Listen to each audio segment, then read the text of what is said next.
Welcome to NCLab. This video will show you how to get started using the programming course with Karel the robot. Before we log in, let's visit for a short moment the Read More section of the page. So this page contains some interesting information, including testimonials of teachers who actually have been using the course in their classroom. There is a course description, textbook preview. There is a breakdown of concepts by belt and degree. You can see sample mazes that illustrate how the difficulty evolves with the different belts. And at the end, there is a list of all possible commands and concepts that the students learn during the course. But let's go back and log in.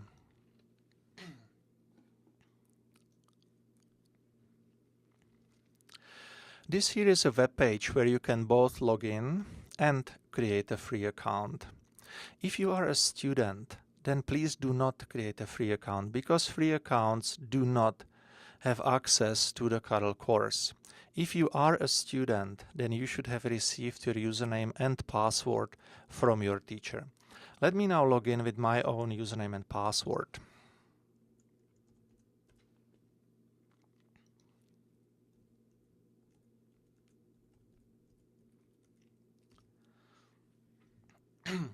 Okay, this is the NCLab desktop. It contains lots of functionality ranging from CAD, LaTeX, chemistry and physics simulations, but for now we are only interested in computer programming. So let's double click on the programming icon. This will show us 3 different languages. It's Karel the robot, Python, and JavaScript. Python is a high-level dynamic programming language which is extremely popular in engineering and science today. JavaScript is the major language of web development. For example, the Google Chrome browser was entirely implemented in JavaScript. But neither of these 2 languages are really suitable for beginners. Why is that? First of all, they are not graphical, so they are not that much fun. Well, they are extremely powerful, so you can do extremely complicated things with them. But that's not what beginners appreciate. And second, the syntax of the programming languages is much more complicated than the syntax of Karel. Just for illustration, let me briefly launch the JavaScript module and show you some of the things that would annoy you if you are a beginner.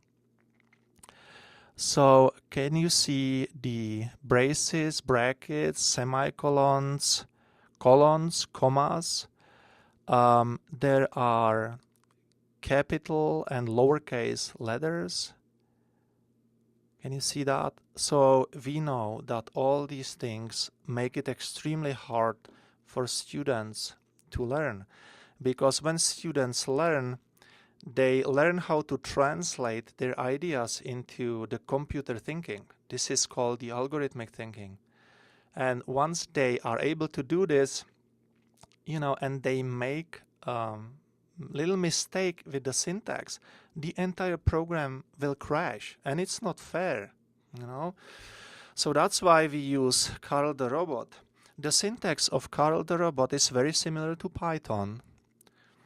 So when the students are through with the Karel programming course, they are ready for a seamless transition to Python programming. But the Karel language does not contain any of these things. It does not have commas, decimal points, braces, brackets, colons, semicolons, nothing like this. So it's extremely convenient for students to begin with.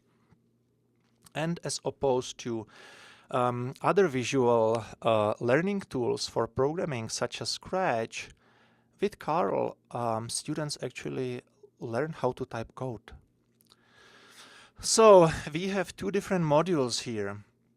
Karel Adventures is a plain module. It does not contain any curriculum. So you can create your programs, even games, and publish them on the internet. But we will go into the course. And as you see, we get a panel with 11 icons that represents the different belts and degrees. Only one of them is open, that's the white belt, so let's go there. And each section contains 7 games. At the beginning, only the first one is open. When we solve it, then the next one will open, and so on. That's how you will eventually earn your belts in karate. I will not discuss how this game is solved. That will be covered in the next video. But I would like to tell you, please read the description of the game. Read what they want. And after you press start, you are ready to go. So